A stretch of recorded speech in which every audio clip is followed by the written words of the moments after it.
मैंने प्रतिभा रॉय का एक उपन्यास पढ़ा था, द्रौपदी, बड़ा प्रिय लगा मुझे। और लेखिका ने उसमें द्रौपदी और श्री कृष्ण के संबंध का, उस भावपूर्ण संबंध का ऐसा विस्तार किया कि एक नीरस हृदय व्यक्ति को भी कृष्ण से प्रेम हो जाए, ऐसा लिखा उसने उस उपन्यास में।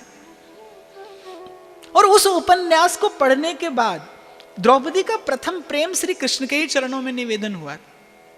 उस उपन्यास को पढ़ने के बाद मुझे सार स्वरूप ये बात समझ में आई कि अगर स्वयं श्री कृष्ण भी कहें, श्री कृष्ण ने कहा था द्रौपदी से कि अर्जुन मेरी विभूति है, ये बिल्कुल मुझसा है, ये बिल्कुल मेरे जैसा है, मेरी विभूति है, ये मुझसा है, तुम इसे स्वीकार कर लो। और द्रौपदी ने श्री कृष्ण के कहने पर स्वीकार कर लिया। और बस यही द्रौपदी चूक गई। क्या क्या नहीं हुआ उसके बाद द्रौपदी के साथ आप परिचित हैं। तो उस उपन्यास को पढ़ने के बाद मुझे सार की बात समझ में आई कि अगर प्रभु भी अपने अतिरिक्त अपने जैसा कुछ और देना चाहें तो जीव को स्वीकार नहीं करना चाहिए, क्योंकि उनके जैसा भूत भविष्य वर्तमान में कुंज बिहारी नहीं तुलना तुम्हारी, तुम सा न पहले कोई न होगा अगाड़ी, तुम सा न पहले कोई न होगा अगाड़ी। निरुपम है श्री कृष्ण। ले जाकर उद्धव ने क्या किया, और वैसे भी नीति ये कहती है कि दोनों भाव प्रकट होते हैं। उद्धव बैठे नहीं, क्योंकि उद्धव के मन में संकोच था। वो जो ज्ञान था, मैंने कहा ना, ये संकोच से सहजता की यात्रा है। उद्धव के मन में संकोच था, कैसे बैठ जाऊं, ये इस आंचल से इन्होंने अपना प्रस्वेद भी पहुंचा होगा, अपने मुख का पसीना पहुंचा होगा इन्होंने, इस आसन पर, इस आंचल पर पड़े ये दाग धब्बे, ये बता रहे हैं कि ये स्वच्छ नहीं है, ये पूर्ण रूप से पवित्र नहीं है। नहीं बैठ पाए उद्धव उस पर। और फिर अगर सभ्यता की दृष्टि से देखें, नीति की दृष्टि से देखें, तो अगर महतजन, अगर श्रेष्ठ जन आपको बैठने के लिए अपने निकट, अपने बराबर का आसन दें, ध्यान से सुनना, अगर गुरुजन आपको अपने निकट बैठने का आसन इंगित करें, तो आचार्यों के, गुरुजनों के देने पर भी उस आसन पर बैठना नहीं चाहिए। उद्धव ने अपने दक्षिण हस्त से, निकुंज में ऐसा भाव दृश्य देखने को मिलता है। हमारी करुणामयी स्वामिनी कभी कभी करुणा के आवेश में, भाव के आवेश में खींच लेती हैं, कभी ललिता जी का और कभी विशाखा जी का कर कमल, और अपने प्रियतम के बीच में बैठाने की चेष्टा करती हैं। लेकिन सहचरियां सेवा में इतनी निपुण हैं, वो इतनी प्रवीण हैं कि वो स्वामिनी के दिए हुए आसन को कर स्पर्श करके प्रणाम निवेदन करती हैं, लेकिन बैठती उनके चरणों में ही है। तो अगर कभी गुरुजन अपनी उदारता से, अगर कभी गुरुजन आचार्यजन अपनी अपनी कृपा से आपका कर पकड़कर आपको अपने निकट बैठाने का प्रयास भी करें, तो भी उस स्थान को प्रणाम करके बैठना उनके चरण में ही, चरणों को नहीं छोड़ना। सेवक सदा स्वामी के चरण युग्म में शोभा पाता है। इसी से सेवा के गुण और धर्म की महिमा है, गरिमा है। तो उद्धव ने भी अपने दक्षिण कर कमल से स्पर्श किया उस आसन का और बैठ गए। कैसे आना हुआ? मैंने कहा ना, प्रेम अद्भुत चातुर्य प्रदान करता है। दूसरी गोपी बोल पड़ी कि यदुपति का संदेश लेकर आए हैं, इस प्रकार से अमूल्य वस्त्रों से, इस प्रकार के अनमोल आभूषणों से सजाकर यदुपति हमें अपने ऐश्वर्य का परिचय देना चाहते हैं। आप हमें ये दिखाने के लिए आए हैं कि आप कितने बड़े हैं, आप कितने श्रेष्ठ हैं। उद्धव को वो अलंकार बोझ मालूम पड़ने लगे। उद्धव को लगा कि ये मुझसे त्रुटि हो गई। इस प्रकार से सुसज्जित होकर इन प्रेम विव्वला, इन भाव विव्वला, इन प्रेम से पूरित इन ब्रजांगनाओं के मध्य में आना, ये दुस्साहस हो गया, ये धृष्टता हो गई। कारण है, मैंने सदा कहा कि ब्रज की उपासना ये केवल कपोल कल्पना या केवल भाव के धरातल पर खड़ी उपासना नहीं है। उपासना का एक एक सिद्धांत मौलिक है। ब्रज की जो विरक्ति है, उस विरक्ति में कितनी गहन आसक्ति छिपी है श्री कृष्ण के प्रति, कि जब तक श्री कृष्ण से मिलन नहीं हुआ तब तक श्रृंगार कैसा, तब तक श्रृंगार क्यों? जिस दिन से श्याम सुंदर गए गोपांगनाओं ने वस्त्र नहीं बदले, उन्होंने श्रृंगार नहीं किया, वो मटमैले वस्त्र। जब ते श्याम सिधारे, सूरदास तो कहते हैं निस्दिन बरसत नैन हमारे, सदा रहत पावस ऋतु हम पर। जब से श्याम सिधारे, अंजन थिर न रहत अखियन में, कर कपोल भय कारे कारे, निस्दिन बरसत नैन हमारे। किसी सुध है अब श्रृंगार करने की। इसीलिए जो ब्रज रज के, जो ब्रज रस के उपासक हैं, वो गोपांगनाओं के भाव का अनुसरण करते हुए, वो गोपांगनाओं के प्रशस्त किए पथ का अनुसरण करते हुए, वो गोपांगनाओं की उसी मैली कुचैली, उसी मटमैली सी एक एक गोपांगना का वक्षस्थल भीगा है प्रेमाश्रुओं से। वहां श्रृंगार है, प्रेम के देश में श्रृंगार है, तो ऐसा श्रृंगार है। वहां हृदय का श्रृंगार, वहां वक्षस्थल का श्रृंगार अगुरु और कुमकुम से नहीं, नैनों से झरते प्रेमाश्रुओं से किया जाता है। गोपी के कान में जो कुंडल है, वो कुंडल नीलमणि का कुंडल नहीं है, वो कोई रत्न जटित कुंडल नहीं है। गोपी के कान में कृष्ण कथा का कुंडल है, वो सतत श्रवण करती है कथा का, वो श्रवण पुटों से सतत पान करती है। गोपी के अंग पर प्रेम के अष्ट सात्विक भाव सुसज्जित अलंकृत होते हैं। इसीलिए जो ब्रज रज के उपासक हैं, आप उनकी वेशभूषा देखिए। आज भी आप हमारे पुराने ब्रज के संतों को जाकर देखिए, उनका दर्शन करिए। वो मैले कुचैले वस्त्र, वो मटमैले से वस्त्र, शुद्ध नहीं है। उपासना श्रृंगार की है, उपासना रूप की है, उपासना माधुर्य की है, लेकिन वेशभूषा कैसी है? क्यों? क्योंकि उसमें प्रतीक्षा परिलक्षित होती है, उसमें विरह की वेदना परिलक्षित होती है। नीति भी कहती है कि अगर किसी स्त्री का पति विदेश गया हो तो उसके आगमन की जब तक सूचना ना आ जाए, जब तक उसका पुनर्आगमन निश्चित ना हो जाए, तब तक स्त्री अपने केश ना धोए, अपना श्रृंगार ना करे। हमारे शास्त्र, हमारी नीति ऐसा वर्णन करती है। श्रृंगार तो प्रियतम के सन्निधि में शोभा पाता है। उद्धव को लगा कि त्रुटि हो गई, भूल हो गई, मैं मुझसे ये धृष्टता हो गई। इन गोपांगनाओं के मध्य में ऐसा स्वर्ण के रथ पर चढ़कर अपने इस वैभव का प्रदर्शन करता, ये उचित नहीं हुआ। उद्धव को तो लगने लगा कि अभी ये धरा विदीर्ण हो जाए दो खंडों में और मैं इसमें समा जाऊं, ऐसी लज्जा।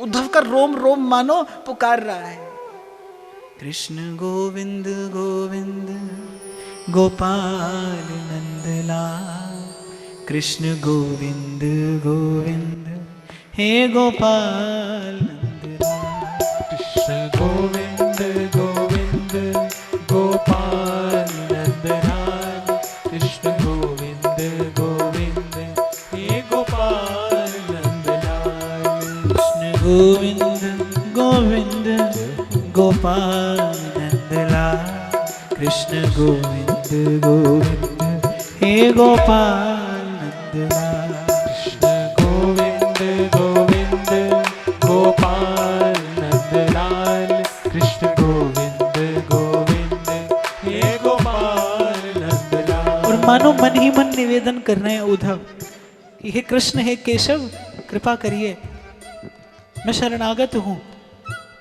मुझसे भूल हुई, मैं दुस्साहस कर बैठा, जो आपके कहने पर चला आया इन गोपांगनाओं को संदेश देने। इनके सन्मुख होने का साहस मुझ में नहीं है। आज पहली बार मुझे आभास हुआ है कि आपके प्रेम रूपी सूर्य के सन्मुख ज्ञान कैसे जुगनों की भांति टिमटिमाता है। उसकी क्या सत्ता है, क्या है, क्या है, क्या है इस संपूर्ण प्रकृति और प्रपंच का ज्ञान। आपके प्रेम की, आपके प्रेम रूपी भास्कर की एक रश्मि के सन्मुख, इस सिंधु के सन्मुख मैं बिंदु हूं, और कृपा करिए कि इन गोपांगनाओं की चरण रेणु मुझे प्राप्त हो जाए और इस बिंदु में समाहित होकर मैं भी आपके उस प्रेम सिंधु का समास्वादन कर सकूं। आशा महो चरण रेणु जुषाम हम श्याम, वृंदावने किमपि गुल्मलत औषधि नाम।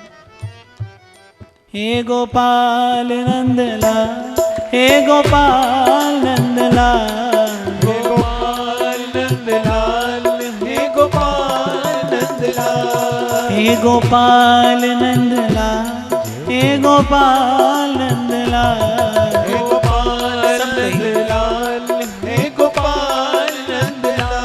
हे गोपाल नंदलाल, हे गोपाल नंदलाल, हे गोपाल नंदलाल, हे गोपाल नंदलाल। कृष्ण गोविंद गोविंद गोपाल नंदलाल, कृष्ण गोविंद गोविंद हे गोपाल नंदलाल, कृष्ण गोविंद गोविंद गोपाल नंदलाल, कृष्ण गोविंद गोविंद हे गोपाल नंदलाल। मैं विगत 2 दिनों से पुनः पुनः आपसे निवेदन कर रहा हूँ कि आप श्रवण के समय सावधान हो या ना हो, कीर्तन के समय आप अवश्य सावधान हो। आप इस समय श्री ठाकुर जी की सेवा में हैं। आपके मुख से उच्चरित ये नाम 10 दिशाओं का मंगल करता है, आपकी रग रग को पावन करता है। आप में आत्म कल्याण की भाव भावना का बीजारोपण करने का ये समय है।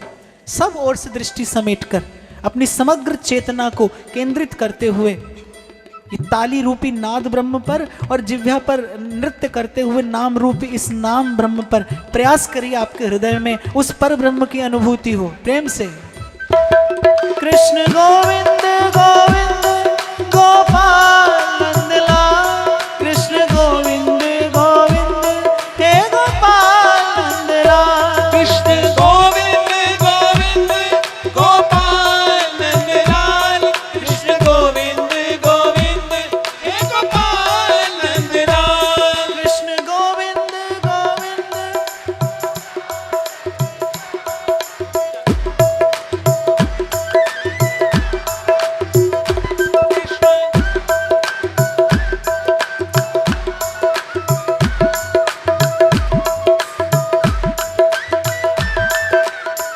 कल मुझे सब लोग बता रहे थे कि जो लोग बाहर बैठे रह जाते हैं वो कह रहे थे कि टीवी पर तो महाराज श्री को हम घर में ही देख लेते हैं, तो यहाँ पर तो हम टीवी पर देखने के लिए नहीं आए। तो जो लोग बाहर रह गए हैं, अगली बार से वो थोड़ा समय से पहले आना पड़ेगा, क्योंकि आज जब मैं आया तो वो भीतर बाहर जगह थी नहीं, तो जो उसके बाद आएगा उसे बाहर ही बैठना पड़ेगा। पर अभी थोड़ी देर के लिए हो सके तो कीर्तन के समय द्वार खोल दो, उसके बाद अपनी व्यवस्था के अनुरूप कर लेना। सब लोग एक बार भीतर बाहर जितने लोग बैठे हैं सब कीर्तन में सम्मिलित हो जाएं। कृष्ण गोविंद गोविंद गोपाल नंदलाल, कृष्ण गोविंद गोविंद हे गोपाल नंदलाल, कृष्ण गोविंद गोविंद गोपाल नंदलाल, कृष्ण गोविंद गोविंद हे गोपाल नंदलाल।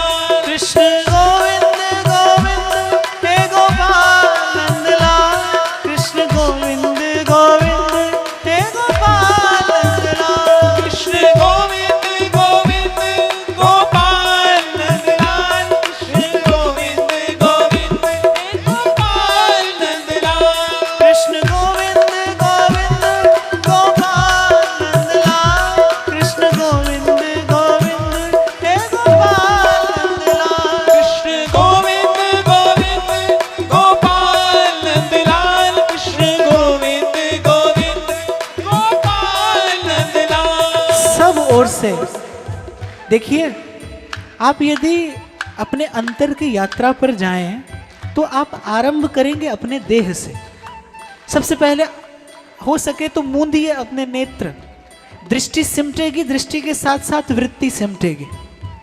सब ओर से दृष्टि समेटकर, सब ओर से वृत्तियों को समेटते हुए केवल नाम के माधुर्य पर केंद्रित करते हुए अपनी भाव भावना प्रेम से उन्मुक्त हृदय से केशव माधव हरि हरि बोल, केशव माधव हरि हरि बोल, केशव माधव हरि हरि बोल, केशव माधव हरि हरि बोल, केशव माधव हरि हरि बोल, केशव माधव हरि हरि बोल, केशव माधव हरि हरि बोल,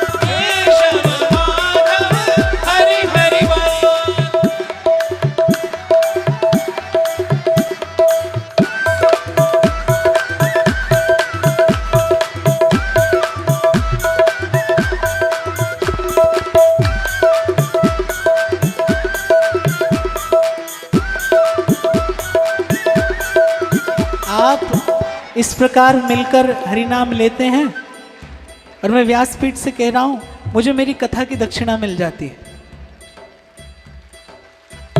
मेरी हृदय से आपको ये शुभकामना है।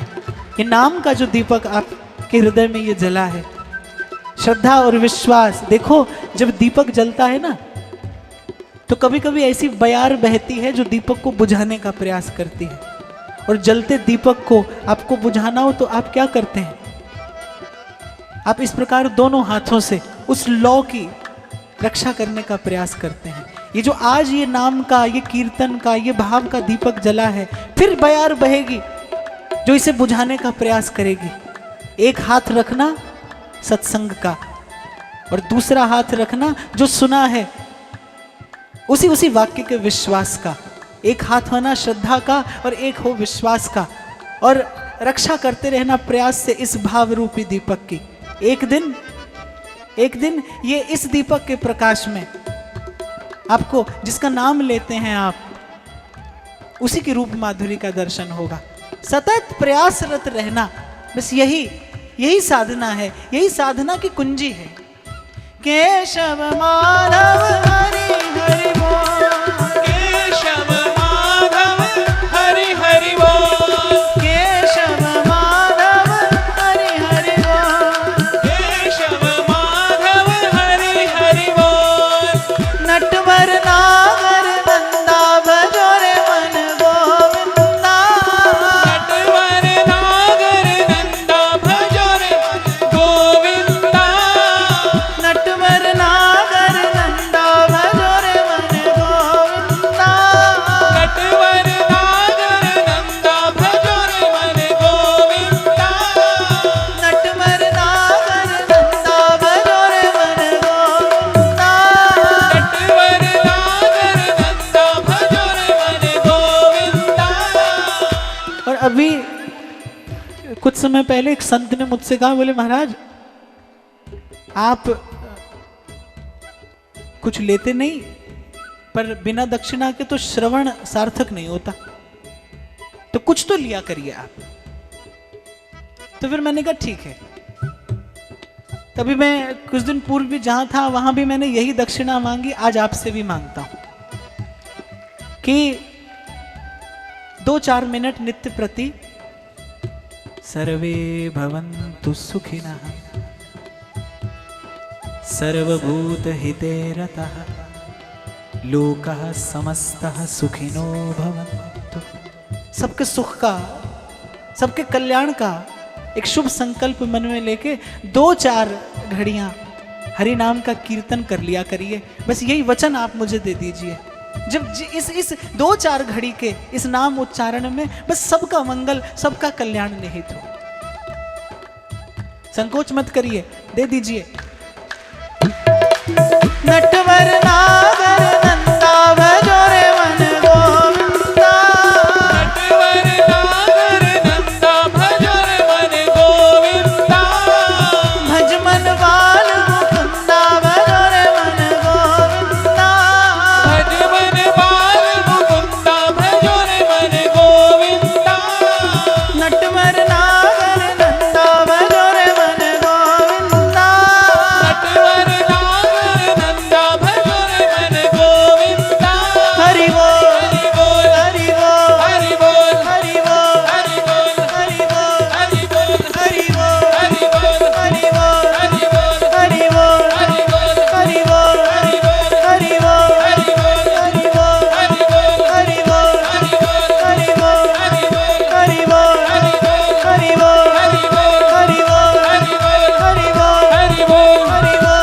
बोल हरि बोल, हरि बोल हरि बोल, हरि बोल, हरि बोल, हरि बोल हरि बोल, हरि बोल हरि बोल, हरि बोल, जिम्मे सदैव भज सुंदराणि हरि बोल, हरि बोल, नामानि कृष्णस्य मनोहराणि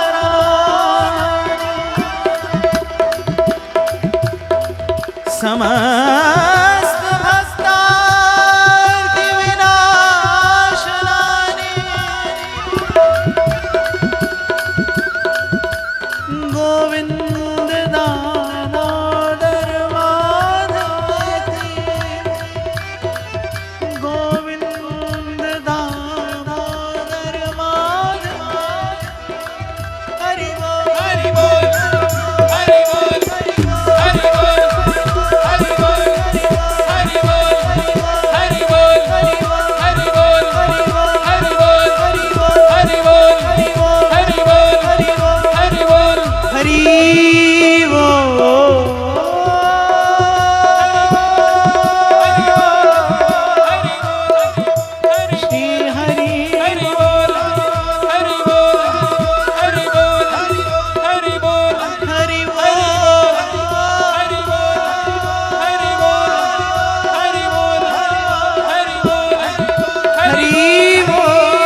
और मानो वहीं से उद्धव ने एक विनती निवेदन कर दी,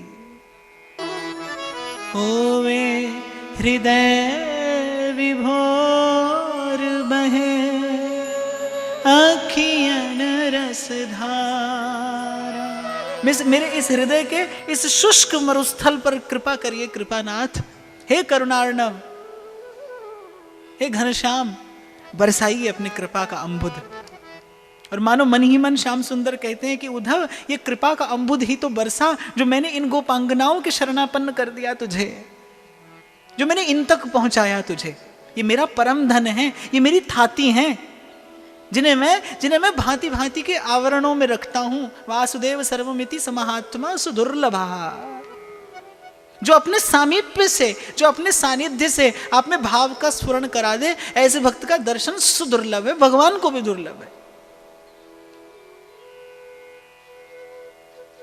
होवे हृदय विभोर बहे अखियन रसधारा।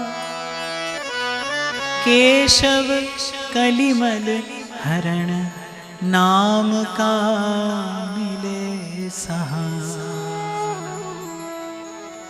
और इतने में मानो एक गोपी बीच में से बोल पड़ी, उधो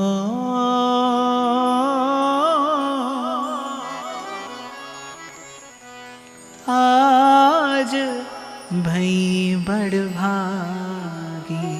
अरे उद्धव, तूने आकर हमारा भाग्य जगा दिया। उधो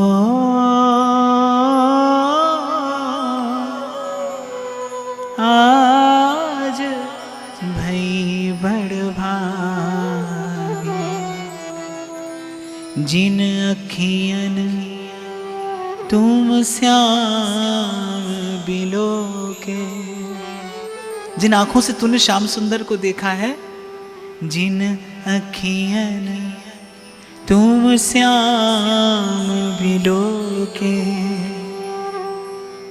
ते अखियां हम लागी उधो आज भई बड़ भागे। उधो आज भई बड़ भागे।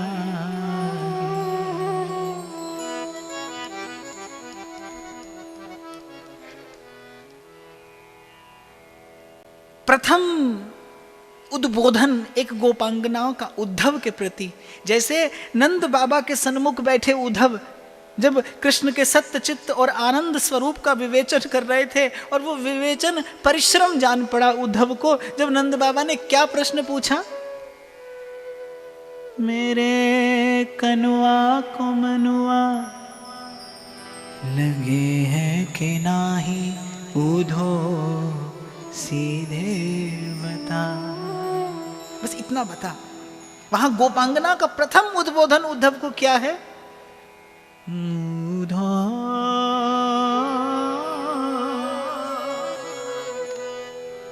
अखियां अति अनुरागी।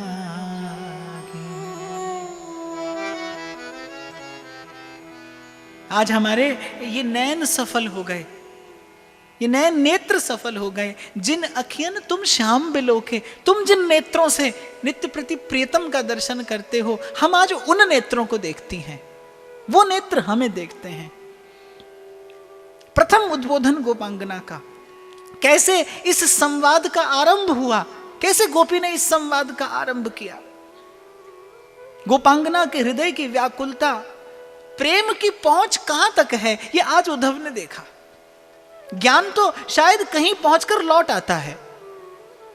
रसो वही सहरसम ये वा लब्ध्वानंदी भवती कहकर मौन हो जाना पड़ता है ज्ञान को, उपरत हो जाता है ज्ञान। श्रुति इतना संकेत करके चुप हो जाती है और कुछ नहीं कहती। अनिर्वचनीय कहकर भक्त मौन हो जाते हैं। आज उद्धव ने अनुभव किया कहां तक पहुंचता है प्रेम। उद्धव आज भई बड़ भागे, जिन अखियां तुम श्याम बिलो के। ते अखियां हम लागी आज भई बड़ भागी। अच्छा कहो तो कैसे आना हुआ? क्या ये अपने वस्त्र आभूषण दिखाने के लिए आए हो? गोपी ने आक्षेप किया, क्योंकि वस्त्र आभूषण किसके थे? श्याम सुंदर के, बड़े अमूल्य वस्त्र और आभूषण। क्या यदुपति ने यही संदेश भेजा है कि देखा किस प्रकार के वैभव में मैं रहता हूं, यहां रहता था तो क्या कराती थी तुम? छछियावर छाछ पे मुझे नाच नचाया करती थी। उस माखन के लौने के लिए तुमने मुझे चोर कहकर और उल्हाना दिया था मेरी मैया को। सारे संसार में कैसी अपकीर्ति, मेरा अपयश किया तुमने मुझे चोर कहकर, यही तो दिया था तुमने मुझे। और कभी बहुत लाड़ में भर जाती थी तुम तो क्या देती थी मुझे? मोर पखा अलकों पे सजा दूं। नृत्य करते हुए वन प्रांत में मयूर ने गिरा दिया अपना पिच और बस तुमने उसी से उठाकर मेरा श्रृंगार कर दिया। मोर पखा अलकों पे सजा दूं, हरे बांस की पूरी मंगवा दूं। और वो क्या? वो हरे बांस की, वो सूखे बांस की वो पोरी, वही तो पकड़ा दी तुमने मुझे मेरे हाथ में, और बस मुरली मनोहर कह कर और जाने मुझसे क्या क्या कराया। अरे वो कुंद की कलियों से बनी वो पायल जिसे मेरे पांव में सजाने के लिए तुमने मुझसे कितना परिश्रम कराया। ठुमका लगा दे तुहे पायल पहनाऊंगी, कुछ बांसुरी बजा दे तुहे माखन खिलाऊंगी। मन ही मन विचार करती है गोपी, स्मरण आ रहे हैं वो सब क्षण हमें। हम समझती थी प्रेम देव को रिझा रही हैं, लेकिन शायद खींच गए हम पर, और आज इस प्रकार मधुपुरी जाकर आज इस प्रकार यदुपति हो गए हैं, वो रमानाथ हो गए हैं, वो मथुरा का अतुल अपरिसीम वैभव, और उसी के चिन्ह भेजे हैं आपने ये उद्धव के तन पे सजाकर कि देखा किस प्रकार से मेरा आदर और सत्कार होता है वहां, और कैसा सत्कार तुमने मेरा किया था। माखन के लौने के लिए मुझे चोर कह दिया। ठीक है, आप किसी ने कहा है, भक्त कवि ने, उन्हीं के रहो पर नीके रहो, उन्हीं के रहो पर नीके रहो। तो कहिए संदेश वाहक जी कि यही संदेश लेकर आए हैं। मैं कल विचार कर रहा था कि इस प्रसंग का नाम था उद्धव गोपी संवाद, लेकिन जैसे ही उद्धव ने गोपी का दर्शन किया विराम का समय आ गया। तो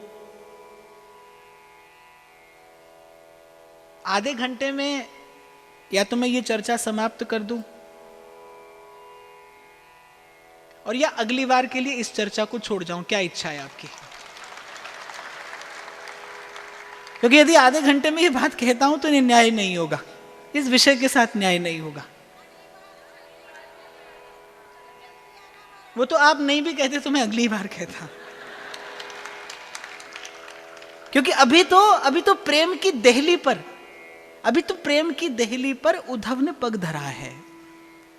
अभी तो प्रथम दर्शन हो रहा है, अभी तो जाने कैसे कैसे आवरण भंग होंगे, अभी तो प्रेम की कैसे कैसे विलक्षण छटाओं का दर्शन उद्धव करेंगे। क्यों? क्योंकि प्रेम बिहारी ने, क्योंकि स्वयं प्रेम देव ने कृपा करके आज उद्धव को ये दर्शन, ये दरस परस, ये संग, ये अनुभूतियां ये सुलभ कराई है।